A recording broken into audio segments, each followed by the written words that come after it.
इस महत्वपूर्ण bill pay मुझे अपनी बात कहने का मौका दिया। मैं इस बिल के विरोध में अपनी बात कहने के लिए खड़ा हुआ हूं और सरकार से मांग करता हूं कि इस बिल को सेलेक्ट कमेटी में भेजा जाए। और ये मैं इसलिए कहता हूं कि जिसके लिए आप ये बिल बनाने जा रहे हैं, कम से कम उनकी भावनाओं को समझिए, सुनिए, उनसे बातचीत कीजिए और भी जो एक्सपर्ट्स हैं उनसे बातचीत कीजिए और उसके बाद कोई ऐसा बिल लेके आइए जिससे उनका भला हो सके। मान्यवर, 45 वर्षों के बाद इस सदन को गर्व होना चाहिए, इस सदन को गर्व होना चाहिए कि 45 वर्षों के बाद त्रुचि शिवाजी ने एक बिल प्रस्तुत किया था राज्यसभा में जो पास हुआ, उसका गर्व होना चाहिए आपको। लेकिन आपने उसको पलट दिया जाके लोकसभा में पलट दिया। 2019 में एक बिल आपने पास किया और उसके बाद उसके परिवर्तन में फिर आप खड़े हो गए, अपने ही बिल के परिवर्तन में आप खड़े हो गए। मान्यवर, मैं एक घटना का उदाहरण आपको देना चाहता हूं। ये किस समाज के लोगों से आप दुश्मनी ले रहे हैं? भगवान श्री राम जब वनवास जा रहे थे मान्यवर, तो उन्होंने नर से कहा आप जाइए, नारी से भी कहा आप जाइए, किन्नर समाज के लोगों से नहीं कहा। वो वहीं रुके रहे, वहीं इंतजार करते रहे और जब भगवान श्री राम वापस आए तो उन्होंने आशीर्वाद दिया उनकी भक्ति को देख के। आप उस समाज के साथ विश्वासघात करने जा रहे हैं, उस समाज के साथ आप धोखा देने जा रहे हैं। वो बधाइयां देने का काम करते हैं, हर शुभ अवसर पर उनको बुलाया जाता है, हर शुभ अवसर पर उनको शुभ माना जाता है। आप उनको धोखा देने का काम कर रहे हैं।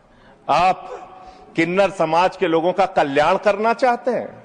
कल्याण की कहानी सुनेंगे आप कैसा कल्याण कर रहे हैं? वर्ष 2021-22 में मोदी जी की सरकार ने 20 करोड़ रुपए इनके कल्याण के लिए आवंटित किया, खर्च किया मात्र 1 करोड़ 91 लाख रुपए, मात्र 9.55%। 2022-23 में 30 करोड़ रुपए आपने आवंटित किया किन्नर समाज के कल्याण के लिए, खर्च किया मात्र आपने 12 लाख रुपए, 0.4%। वर्ष 2023-24 में वर्ष ऑथेंटिकेट करूंगा। नहीं, प्रतिशत में थोड़ा ज्यादा है। हाँ, मैं बता रहा हूँ, प्रतिशत गलत करो। 0.0 ये समय जो बोला सर मुझे दीजिएगा। 2023-24 में आपने आवंटित किया 52.91 करोड़ रुपए और आपने खर्च किया 6.59 करोड़ रुपए, 12.45% मात्र।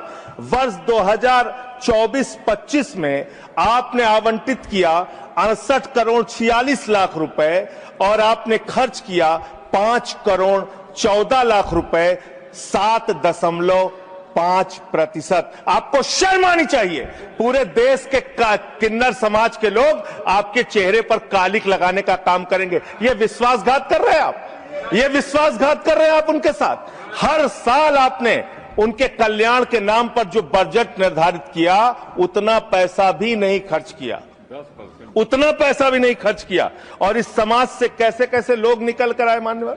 लक्ष्मी नारायण त्रिपाठी, जिन्होंने संयुक्त राष्ट्र में जाके भारत का प्रतिनिधित्व किया, इस समाज से मधु किन्नर निकल के आई, इस समाज से शबनम मौसी निकल के आई जो पहली विधायक बनी मध्य प्रदेश से, इस समाज से आशा किन्नर निकल के आई जो गोरखपुर की मेयर बनी, इस समाज से जयता मंडल निकल के आई जो बंगाल में जज बनी, इसी समाज से गौरी सावंत निकल के आई जो सामाजिक कार्यकर्ता और ट्रांसजेंडर्स के अधिकारों के लिए लड़ाई लड़ने का काम जिन्होंने किया, इसी समाज से मानवी बंदोपाध्याय निकल कर आई और उन्होंने एक कॉलेज की प्रिंसिपल बनने तक वो बनी।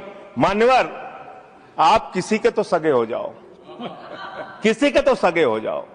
नौजवानों को आपने धोखा दिया अग्निवीर लाके, किसानों को आपने धोखा दिया, फसल का दाम नहीं देते, 3 काला कानून लेके आए, 750 किसानों ने अपनी शहादत दी। कोरोना में आपने पूरे देश को लाइन में खड़ा कर दिया, नोटबंदी में लाइन खड़ा कर दिया, गैस में लाइन खड़ा कर दिया। अब अपनी पहचान कराने के लिए एक ट्रांसजेंडर को लाइन में खड़ा होना पड़ेगा, अपमानित होना पड़ेगा, उसकी जांच की जाएगी, पड़ताल की जाएगी, उसकी बेइज्जती की जाएगी। मैं तो हैरान हूं, सत्ता पक्ष के लोग कह रहे हैं दारू पी के आ जाते हैं, सिगरेट पी के आ जाते हैं, ऐसा है वैसा है। आप नैतिकता के अलंबरदार हो गए। आप जो है सबसे बड़े दूध के धुले हो गए। कौन बीजेपी के लोग हैं, आके सामने बोलिए, क्या आप लोग दारू सिगरेट नहीं पीते? क्या आप लोग दारू सिगरेट नहीं पीते? आप इतने बड़े दूध के धुले बन गए। मैं खत्म कर रहा हूं सर, खत्म कर रहा हूं, समाप्त कर रहा हूं सर। अरे आपने बीच आपको नहीं कहा सर, आप ना दारू पीते ना सिगरेट पीते, मुझे पता है, मुझे पता है। मान्यवर, मैं ये कह रहा हूं कि ऐसे इस सदन में किन्नरों को, किन्नर समाज के लोगों को, ट्रांसजेंडर्स को अपमानित करने का काम लगातार जो किया जा रहा है, ये बंद किया जाए, उनसे कंसल्ट किया जाए और तब सेलेक्ट कमेटी में भेजकर ही इस बिल को पास किया जाए। बहुत बहुत धन्यवाद।